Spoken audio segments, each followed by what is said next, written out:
Bismillahirrahmanirrahim. Assalamualaikum warahmatullahi wabarakatuh. Alhamdulillahirabbil alamin wa bihi nasta'in wala umuri dunya waddin. Wassalatu wassalamu ala sayidina Muhammadin wa ala alihi wa sahbihi ajma'in. Subhanaka la ilma lana illa ma 'allamtana innaka antal alimul hakim. Wala haula wala quwata illa billahil aliyil azim. Rabbi shrah li sadri wa yassir li amri wahlul 'uqdatam min lisani yafqahu qawli.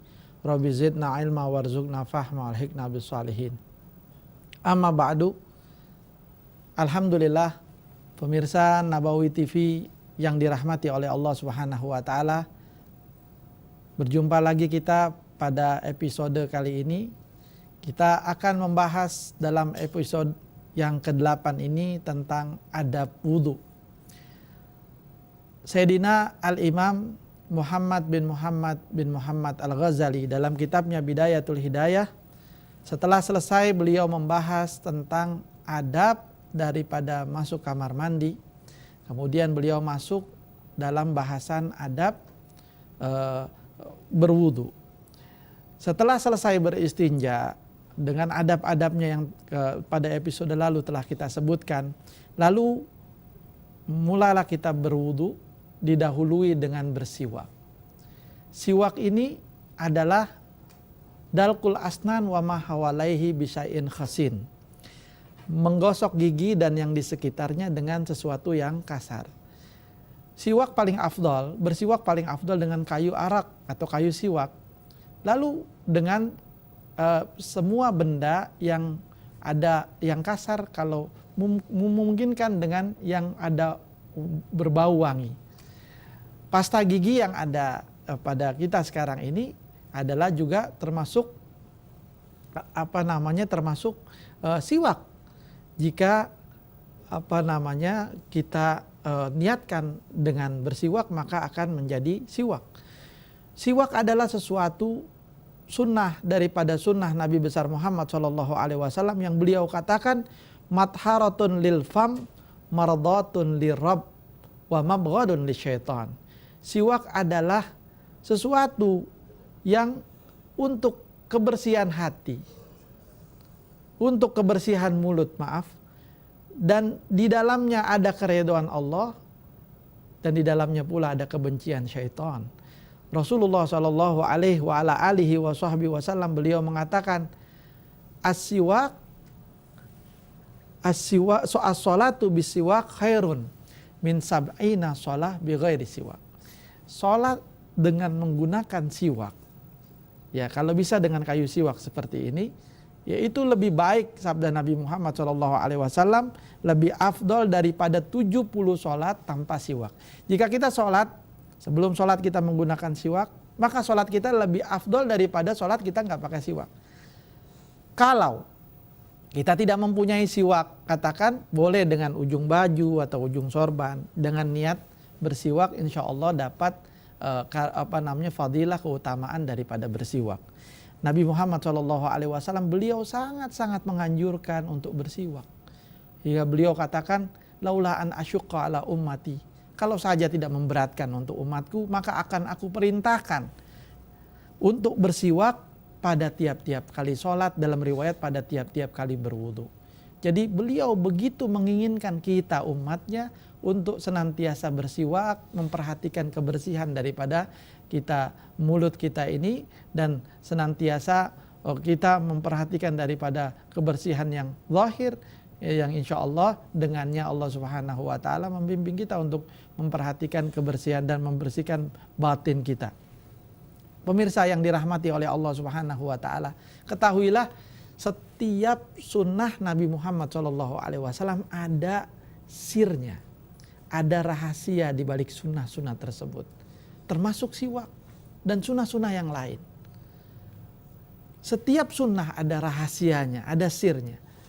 Pada zaman dahulu, Sayyidina Umar bin Khattab diminta bantuan oleh panglima perang yang dia kirim untuk menaklukkan satu daerah. Mengepung daerah situ sudah 3 bulan, bahkan lebih, tidak kunjung menyerah itu musuh. Sehingga perbekalan sudah menipis, dan keadaannya sudah semakin berat untuk kaum muslimin. Lalu Panglima meminta bantuan kepada Amirul Mukminin Umar bin Khattab untuk dibantu ini pasukan, bagaimana sudah 3 bulan belum juga berhasil menaklukkan musuh, memenangkan peperangan jihad yang mereka sedang lakukan. Apa yang dikatakan oleh Sayyidina Umar bin Khattab ketika dimintakan bantuan oleh panglima perangnya ini? Beliau bukannya mengirim pasukan tambahan atau perbekalan tambahan atau yang lainnya. Beliau menulis kepada panglima itu mengatakan, coba engkau lihat di tentara kamu itu adakah sunnah Rasulullah yang mereka abaikan, yang mereka lalaikan. Mungkin ada sunnah Rasulullah, sunnah Nabi Muhammad SAW yang mereka tidak lakukan, yang tidak mereka kerjakan. Maka diperhatikan, dilihat, oh ternyata betul. Ada beberapa tentara yang tidak bersiwak ketika sholat, ketika berwudu. Maka sang panglima memerintahkan pasukannya untuk bersiwak. Mereka pun serempak mencari kayu siwak. Begitu mengambil kayu siwak, ya memotong dengan pedang mereka, ya lalu menggigit-gigitnya dan menjadikan kayu siwak. Ketika itu ada musuh, mata-mata musuh yang melihat. Lalu atas izin Allah Subhanahu wa taala, Allah tanamkan rasa takut kepada ini mata-mata musuh. Dia lapor kepada pimpinan musuh. Dia katakan, bagaimana keadaan? Ketika ditanya bagaimana keadaan muslimin? Mereka sekarang ini sudah kelaparan. Mereka mulai makan daun-daunan katanya, padahal sedang menebang pohon siwak, kayu siwak untuk bersiwak. Dan mereka mulai mengasah gigi mereka dengan dahan-dahan pohon. Mungkin karena sudah kehabisan makan, mereka sedang mengasah gigi mereka, menajamkan gigi mereka untuk memakan kita. Begitu. Dan Allah Subhanahu wa taala tanamkan rasa ro'ob, rasa takut kepada tentara-tentara musuh ini hingga mereka akhirnya menyerah tanpa adanya peperangan. Ya, sebab mereka ketakutan, takut dimakan oleh kaum muslimin, ya padahal mereka bersiwak. Mereka menyangka tentara muslimin sedang mengasah gigi mereka untuk memakan manusia, untuk memakan musuh-musuhnya. Padahal tidak demikian. Ini sebuah rahasia daripada rahasia-rahasia sunnahnya Nabi besar Muhammad SAW. Pemirsa yang dirahmati oleh Allah Subhanahu wa taala, kita akan lanjutkan adab masuk kamar mandi setelah tayangan yang berikut ini.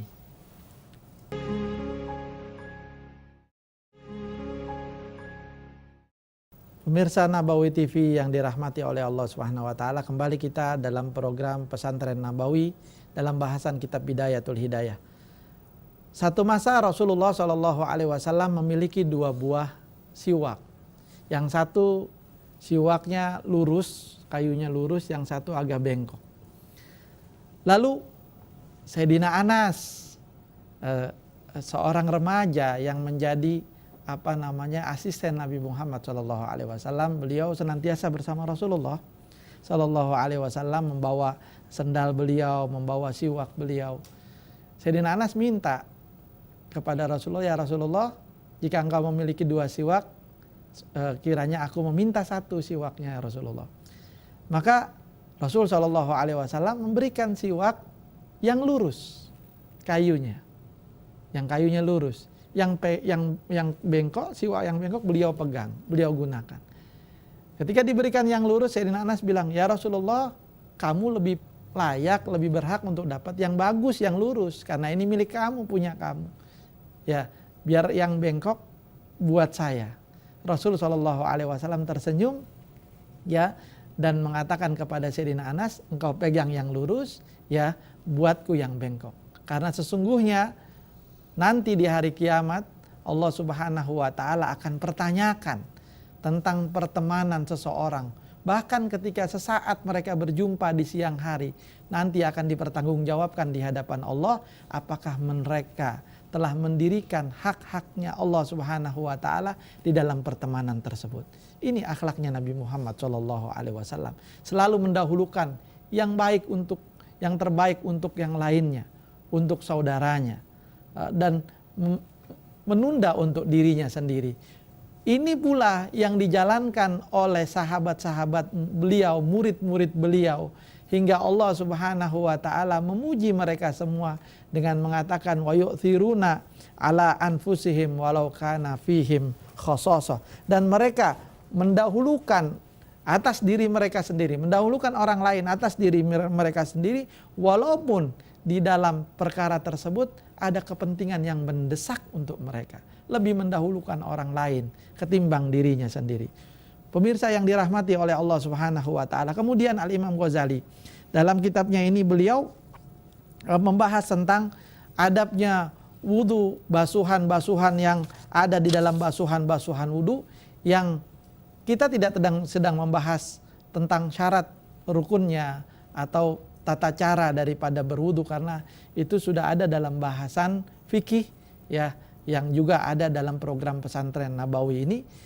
Yang lebih kita titik beratkan, yang lebih kita tekankan adalah adab dan etikanya ketika kita berwudu. Beliau Al-Imam Ghazali radhiyallahu taala anhu wardah mengatakan, setelah engkau bersiwak kemudian mulai dengan membaca bismillah. Mulailah dengan membaca bismillah ketika berwudu, lalu basuh kedua tangan. Kedua tangan kita basuh. Dan bacalah ketika membasuh tangan tersebut, Allahumma inni as'aluka al-yumna wal barakah. Ya Allah, aku memohon kepadamu kebaikan dan keberkahan. Wa a'udzubika minasyu'mi wal halakah, dan aku berlindung kepadamu dari keburukan dan kehancuran. Ini minta berkah. Kita minta berkah ketika membasuh tangan, kita minta tangan kita diberkahi oleh Allah. Tangan yang diberkahi oleh Allah, insya Allah akan membuat si empunya bahagia hidupnya. Karena kebahagiaan hidup itu bukan pada jumlah, bukan pada nominal, bukan pada limit tertentu. Akan tetapi kebahagiaan hidup itu ada pada keberkahan daripada kehidupan itu sendiri. Dan al-barakah, berkah adalah ziyadatul khair, bertambahnya kebaikan. Boleh jadi orang dia bergaji dengan gaji yang standar begitu, tetapi Allah kasih berkah, berkat doanya dia minta berkah, selalu minta keberkahan di dalam kehidupannya. Allah berikan keberkahan, gajinya tidak bertambah, tetapi berkah selalu bertambah untuknya. Uang gaji yang dia miliki, yang dia terima, dia belikan untuk makanan, untuk nafkah anak istrinya, yang dengannya dihasilkan energi untuk taat kepada Allah Subhanahu wa taala. Anak-anaknya menjadi anak-anak yang soleh, istrinya istri yang soleha. Allah senantiasa jaga keluarga tersebut dari penyakit, dari keburukan dan yang lainnya. Ini berkah. Inilah kebahagiaan hidup. Rasulullah SAW, beliau satu masa berjalan. Ketika beliau berjalan, beliau SAW di tengah jalan berjumpa seorang jariyah, seorang anak kecil, budak perempuan kecil. Ya, sedang menangis di tengah jalan ini budak perempuan kecil. Rasulullah tanya. Nah ini lihat akhlaknya Nabi Muhammad. Jalan seorang pemimpin umat, pemimpin dunia dan akhirat. Beliau jalan ngelihat anak kecil nangis, berhenti, bertanya kenapa nangis. Coba sekarang mana ada pemimpin, mana ada jangankan presiden, lurah ataupun camat, bahkan RT. Ya, kalau lagi jalan melihat anak kecil menangis, belum tentu dia berhenti bertanya, menanyakan keadaan anak kecil tersebut. Rasulullah bertanya, kenapa engkau menangis? Dia katakan, ya Rasulullah, aku kehilangan uang 4 dinar. Aku disuruh beli buah-buahan oleh majikanku, hilang uangnya. Rasulullah keluar dari rumahnya ingin membeli baju dengan membawa uang 8 dinar.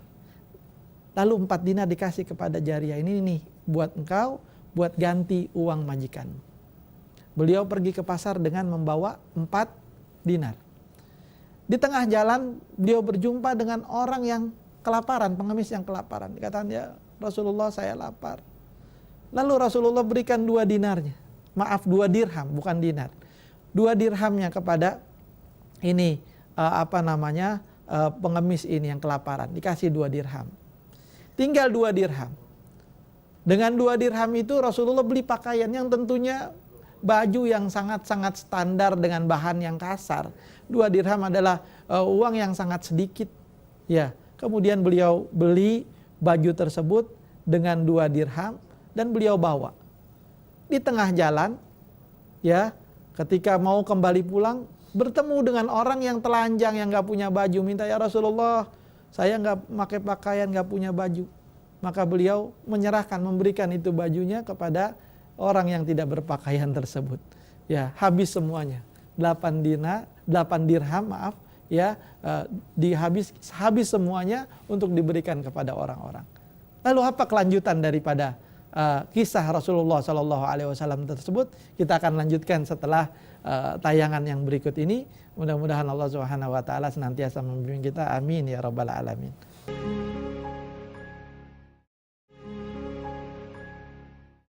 Pemirsa Nabawi TV yang dirahmati oleh Allah Subhanahu Wa Taala, kita lanjutkan pada sesi sebelumnya. Tadi ada kisah di mana Rasulullah SAW keluar dari rumahnya membawa 8 dirham untuk membeli baju. Kemudian berjumpa seorang jariyah kecil yang kehilangan uangnya sebanyak 4 dirham. Beliau berikan kepada jariyah kecil tersebut. Lalu ketika pergi ke pasar berjumpa dengan orang kelaparan, meminta sedekah dari Nabi Muhammad SAW. Beliau memberikan 2 dirham yang beliau miliki dari 4 dirham yang tersisa.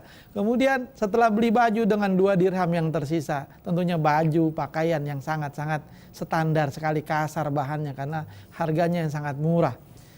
Kemudian berjumpa dengan orang yang tidak memakai pakaian dan meminta pakaian kepada Rasulullah, maka Rasul SAW berikan itu pakaian yang baru dibeli, baju yang baru dibeli kepada si pengemis yang meminta pakaian ini. Subhanallah, sallallahu alaihi wa ala alihi wasallam. Kemudian berjalan pulang beliau. Di tengah jalan, tepat di tempat yang sama, beliau berjumpa dengan jariyah yang tadi, anak kecil, budak kecil perempuan yang tadi itu. Ternyata dia belum pulang, dia nangis di tempatnya. Rasulullah tanya, kenapa engkau masih menangis di sini? Ya Rasulullah, saya sudah terlambat. Kalau saya pulang pasti saya dimarahi oleh majikan saya. Saya takut dimarahi majikan saya. Lalu, tolong ya Rasulullah antarkan saya pulang. Kalau engkau yang antar aku pulang, insya Allah mudah-mudahan majikanku tidak akan marahin aku, tidak akan memarahiku. Maka baik kata Rasulullah, diantar pulang ini jariyah kecil. Dituntun tangannya, dibawa oleh Rasul SAW ke rumahnya.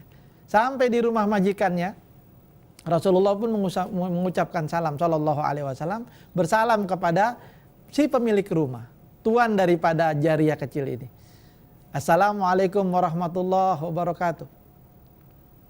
Yang ada di dalam rumah mendengar suara yang tidak asing, suara manusia yang mereka sangat cintai, Nabi Muhammad SAW.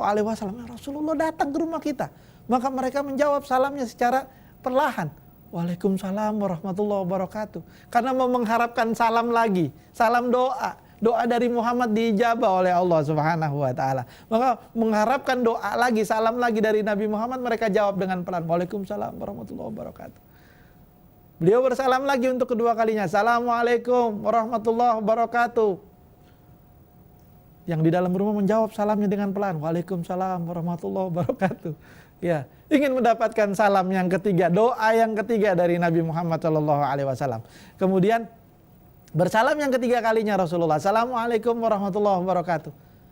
Waalaikumsalam warahmatullahi wabarakatuh. Seluruh isi rumah menjawab salam Nabi Muhammad SAW. Dan mereka mengatakan, ya Rasulullah, kami mendengar salammu yang pertama dan yang kedua, tetapi kami jawab dengan perlahan, karena kami masih berharap mendapatkan salam dan doa darimu ya Rasul SAW. Mereka mengatakan, ya Rasulullah, ada apa gerangan? Engkau datang ke rumah kami, menjadi mulia rumah kami, menjadi bahagia hati kami dengan kedatangan engkau ya Rasul SAW. Rasulullah kalau datang ke satu tempat, dia duduk di satu tempat, ya, beliau pergi, bau wanginya itu masih tersisa selama 1 bulan, kata sahabat radhiyallahu taala anhum wa arda. Bahagia mereka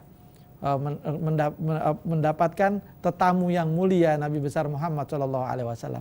Lalu beliau bilang, saya datang kemari ini membawa jariyah ini, budak kamu. Tadi dia kehilangan uang, lalu sudah aku gantikan uang yang hilang 4 dirham. Kemudian dia takut pulang karena sudah terlambat. Maka aku antarkan dia pulang agar kiranya kalian tidak memarahinya. Aku datang untuk memberikan suaka kepada anak ini agar dia tidak dimarahi oleh kalian. Ya Rasulullah, kami tidak akan memarahinya, bahkan kami akan memerdekakannya. Kami memerdekakan budak ini. Karena dengan dia, sebab dia engkau datang ke rumah kami ya Rasul sallallahu alaihi wasallam. Dimerdekakan budak tersebut berkat kedatangan Nabi besar Muhammad sallallahu alaihi wasallam. Pulang Rasul sallallahu alaihi wasallam, beliau tersenyum. Betapa 8 dirham yang penuh dengan keberkahan. Dengan 8 dirham Rasulullah membantu orang yang kehilangan uang, kemudian memberikan makan orang yang kelaparan, memberikan baju orang yang tidak memakai baju, dan bahkan dengan sebabnya merdeka seorang budak. Dan dimerdekakan seorang budak oleh majikannya. Ini berkah namanya. Inilah keberkahan, bertambah kebaikan dari satu kebaikan. Jadi 8 dirham yang penuh dengan keberkahan dari Allah Subhanahu wa taala. Hadirin pemirsa yang dirahmati oleh Allah Subhanahu wa taala, Al-Imam Ghazali melanjutkan, ketika kita kumur-kumur, masukkan air ke hidung dan masukkan air ke mulut, maka beliau mengatakan, bacalah ketika kumur-kumur, Allahumma a'inni ala tilawati kitabika wa kasrati dzikri laka. Ya Allah, bantulah aku di dalam banyak menyebut atau banyak mentilawahkan kitabmu dan banyak berzikir kepadamu.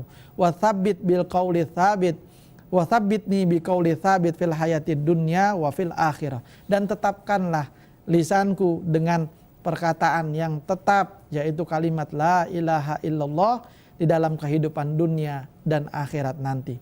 Kemudian ketika memasukkan air ke dalam hidung dan mengeluarkannya, dianjurkan kita membaca doa, Allahumma arihni raihatal jannah wa anta radin anna.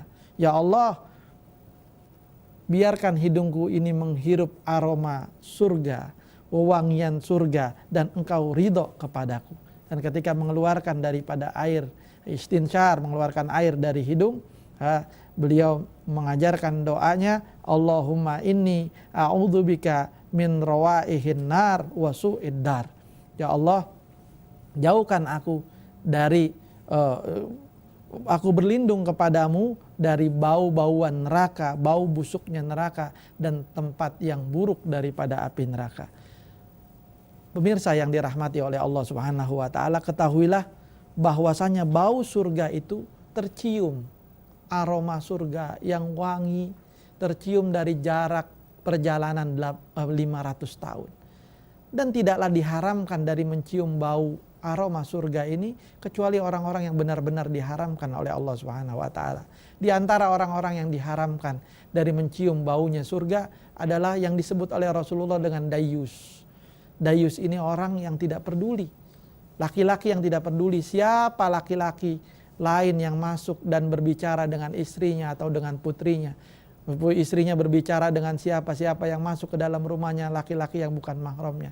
Orang-orang seperti ini akan diharamkan oleh Allah dari mencium baunya surganya Allah Subhanahu wa taala. Naudzubillah. Mudah-mudahan Allah Subhanahu wa taala selamatkan kita semua dari keburukan hidup di dunia ini dan keburukan di akhirat kelak. Allahumma hdina bihudak waj'alna mimman yasari'u fi ridhak wa la tuwallina waliyan siwak wa la taj'alna mimman khalafa amraka wa asak wa hasbunallahu ni'mal wakil wa la haula wa la quwata illa billahil aliyil azim wa sallallahu ala sayyidina Muhammadin wa ala alihi wa sahbihi wa sallam walhamdulillahi rabbil alamin.